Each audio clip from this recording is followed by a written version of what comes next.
कभी सोचा है कि जब कोई बिल्कुल नया फ़ोन पहली बार ऑन होता है तो वो जादू की तरह 5G नेटवर्क से कैसे कनेक्ट हो जाता है? ये एक ऐसा प्रोसेस है जो मिली सेकेंड्स में होता है, लेकिन इसके पीछे की जो इंजीनियरिंग है वो वाकई में बहुत ही कमाल की है। तो आज हम इसी सवाल की तह तक जाएंगे।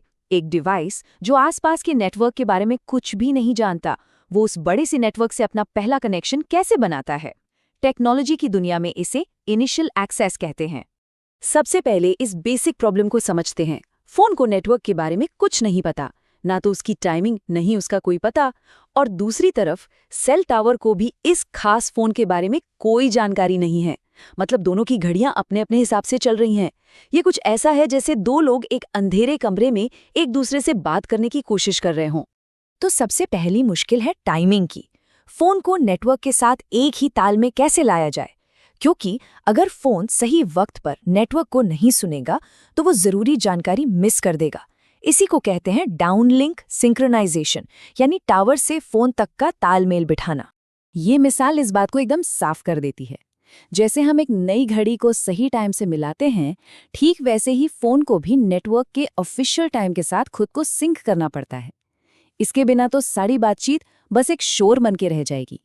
अब अगर फोन की अपनी घड़ी और नेटवर्क की घड़ी में तालमेल न हो तो देखिए होता क्या है। टावर अपने हिसाब से डेटा भेजना शुरू करता है, लेकिन फोन थोड़ी देर से सुनना शुरू करता है। नतीजा, फोन को डेटा का सिर्फ एक अधूरा हिस्सा मिलता है जो किसी काम का नहीं होता, और बस कनेक्शन फेल हो जाता है।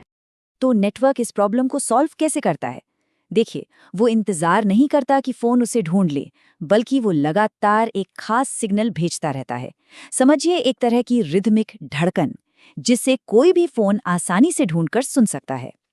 ये सिग्नल एक लाइट हाउस की तरह काम करता है, जो भटकते जहाजों को रास्ता दिखाता है। इस धड़कन को सिंक्रोनाइजेशन सिग्नल ब्लॉक या SSB कहते हैं। इसके अंदर 3 मेन पार्ट्स होते हैं। PSS फोन को टाइमिंग का एक मोटा मोटा आइडिया देता है। फिर SSS उस आइडिया को और ज्यादा सटीक, मतलब प्रिसाइज बनाता है। और आखिर में PBCH नेटवर्क के बारे में जरूरी जानकारी देता है, जैसे कि उसका फ्रेम नंबर क्या है, ताकि फोन पूरी तरह से सिंक हो जाए। ठीक है, तो अब फोन नेटवर्क को सुन सकता है, लेकिन जैसे ही एक प्रॉब्लम सॉल्व होती है, एक नई खड़ी हो जाती है। अब जब फोन वापस टावर से बात करने की कोशिश करेगा तो वो बिना कोई गड़बड़ी पैदा किए ऐसा कैसे करेगा? ये है अपलिंक सिंक्रोनाइजेशन की पहेली। जरा सोचिए, कुछ लोग टावर के बहुत पास हैं और कुछ बहुत दूर।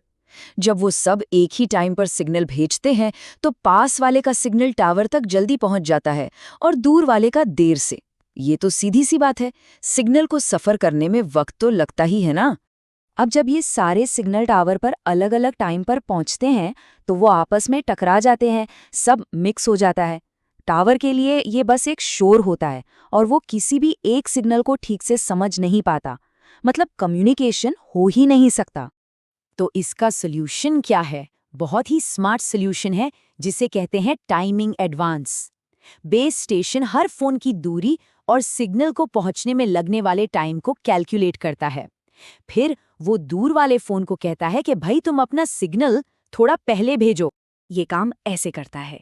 टावर दूर वाले यूजर को थोड़ा जल्दी शुरू करने के लिए कहता है।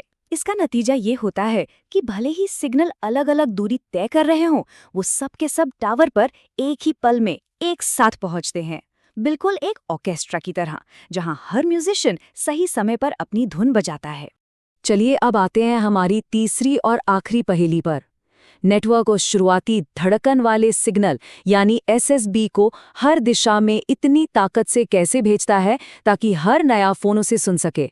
यहाँ एक पेंच है। अगर टावर एक सिंगल एंटीना यूज करता है तो सिग्नल हर तरफ फैलता है, जो कि अच्छी बात है, लेकिन वो बहुत कमजोर होता है। और अगर वो बहुत सारे एंटीनाज यूज करता है तो सिग्नल बहुत पावरफुल होता है। ये भी अच्छी बात है, लेकिन वो एक पतली सी बीम में सिमट जाता है, जिससे आसपास के कई फोन उसे सुन ही नहीं पाते।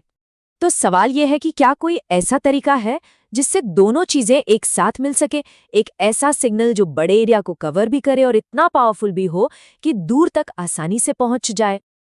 और जवाब है हाँ, बिल्कुल है। खास एल्गोरिथम का इस्तेमाल करके नेटवर्क अपने सभी एंटीनास से एक साथ काम करवाता है। वो एक पतली बीम बनाने के बजाय सब मिलकर एक चौड़ी और शक्तिशाली मेगाफोन बीम बनाते हैं, जो हर दिशा में एसएसबी सिग्नल को पूरी ताकत से भेजती है। तो अब हमने सारे पजल के टुकड़ों को देख लिया है। चलिए अब इन सबको एक साथ जोड़ते हैं और देखते हैं कि ये पूरा का पूरा 5G हैंडशेक आखिर काम कैसे करता है। तो ये पूरी प्रक्रिया 3 आसान स्टेप्स में होती है। सबसे पहले फोन नेटवर्क की धड़कन को सुनकर अपनी घड़ी सेट करता है। फिर टावर फोन को बताता है कि उसे सिग्नल कितनी जल्दी भेजना है ताकि वो सही टाइम पर पहुंचे। और आखिर में जब दोनों तरफ से टाइमिंग एकदम परफेक्ट हो जाती है तो एक मजबूत और भरोसेमंद कनेक्शन बन जाता है।